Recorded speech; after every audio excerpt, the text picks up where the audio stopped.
Assalamu alaikum. Today I'm gonna start chapter 18, inheritance. As already I have discussed about some terms like chromosomes, DNA, gene, allele, and cell division, diploid, and haploid.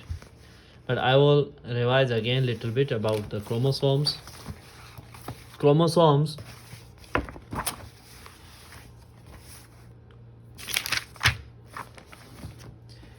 Chromosomes, thread-like structure of DNA carrying genetic information in the form of genes. Actually, inheritance is the transmission of information from one generation to another generation.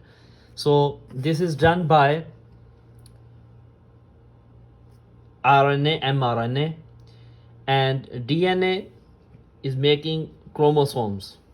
Gene, a length of DNA that code for a protein. A specific protein coding will give you a specific shape, specific height, specific length, different things. We are different whether we have same number of chromosomes, 46 chromosomes, but we are different in shape, we are different in height. Why we are different? Because of the sequence of bases, and these bases are made up of amino acids, and then they are forming protein and they are coding for protein. So here the most important thing is there is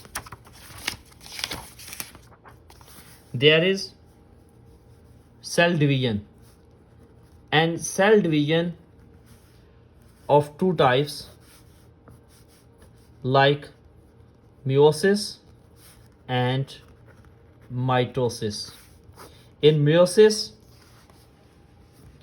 if one chromosome is there, like one cell and one nucleus, 46 chromosomes, they are divided into 23 and 23 chromosomes. Here 46 chromosomes are present in paired form, and here 23 in single form, single set of chromosomes. This is called double set of chromosomes. So this is called diploid nucleus, and this one is called haploid nucleus. Diploid nucleus mean 2 and haploid mean 1, because it has one set of chromosomes. That's why it is called haploid nucleus. And this one is called diploid nucleus because it has two sets in the one nucleus, two sets of chromosomes. Here one set of chromosome, here two set of chromosomes, and here in single set, and here there is a pairing of chromosomes in pair form. That's why it is called diploid nucleus, and this one is called haploid nucleus. And in meiosis, diploid nucleus is converting from diploid to haploid, from two sets of chromosomes to one set of chromosomes. So this process of division is called meiosis, and it takes place when there are the cells which are producing sperm cells or egg cells. They are called gametes. But in mitosis, there is division of cells, there is increased number of cells, in rising cells, but there is from diploid to diploid, 46 to 46, and then further 46 to, so there is diploid to diploid, and same number of cells are going there, are chromosomes, and they are identical. Here meiosis, in meiosis process, a nucleus is non-identical, and here identical. So there are the differences between meiosis and mitosis. Meiosis occurs in the final stages of cell division, leading to production of gametes. In meiosis, as I told you, they are producing gametes, and mitosis occurs during cell division of somatic cells, normal cells.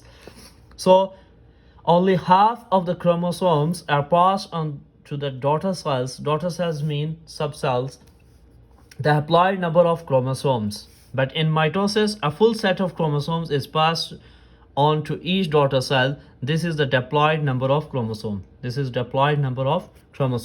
Homologous chromosomes and their genes are randomly assorted, and here the chromosomes and genes in each daughter cells are identical.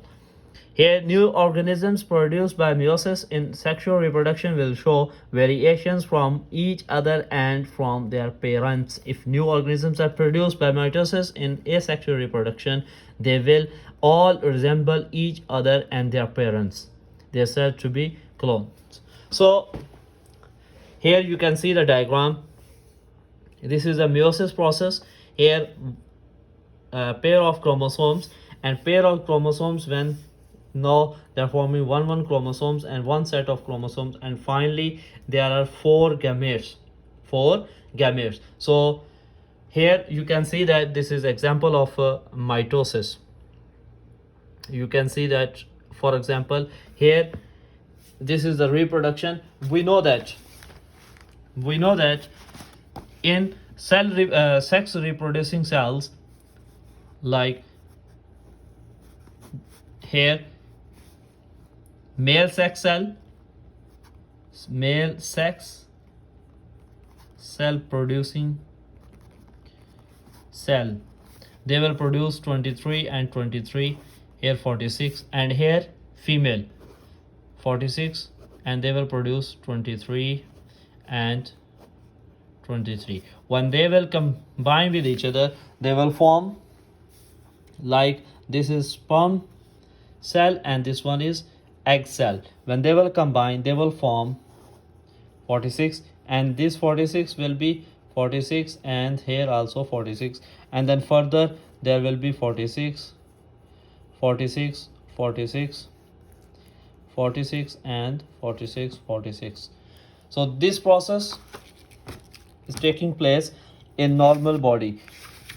So what is allele? Is a version of a gene which is giving like shape and different things. Genotype is the genetic makeup of an organism in terms of the allele present. Like genotype, for example, if I will say that blood group,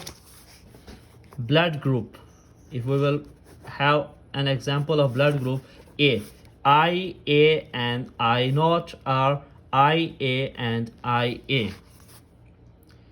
This is an example of blood group A. Then IB, I naught, or IB or IB. This is an example of blood group B.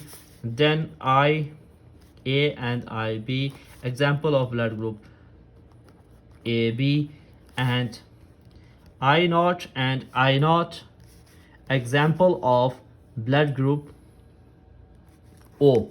Example of blood group O. So these are called genotypes. And this is called phenotype. And this is one allele, IB, IA, or I naught, IA, I naught, IB. These are called alleles. These are genotypes, and these are phenotypes. So phenotypes is the feature of organism. It is a feature of organism. Now there are homozygous and heterozygous. So I will explain you about homozygous and heterozygous in next video. So we have also the Punnett square. In a Punnett square, for example, if we have one tall man, and one tall is shown by capital T and one short is shown by small t. So if, for example, this one is normal, this one is tall, and this one is short. So if male and female, this is called Punnett square. For example, one is tall, so we will write like this, to TT, we will choose this, and one is short, 3 and 3. So we are choosing this. Then we can write combining them here, and we will write T3 and T3, and here also T3 and T3. So all are short here now, 100% short, because T3 normal 100%.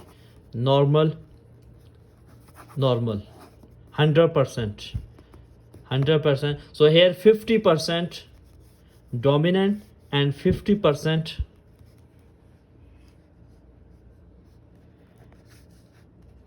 recessive. In next video I will tell you about dominant and recessive, and I will complete this chapter inshallah.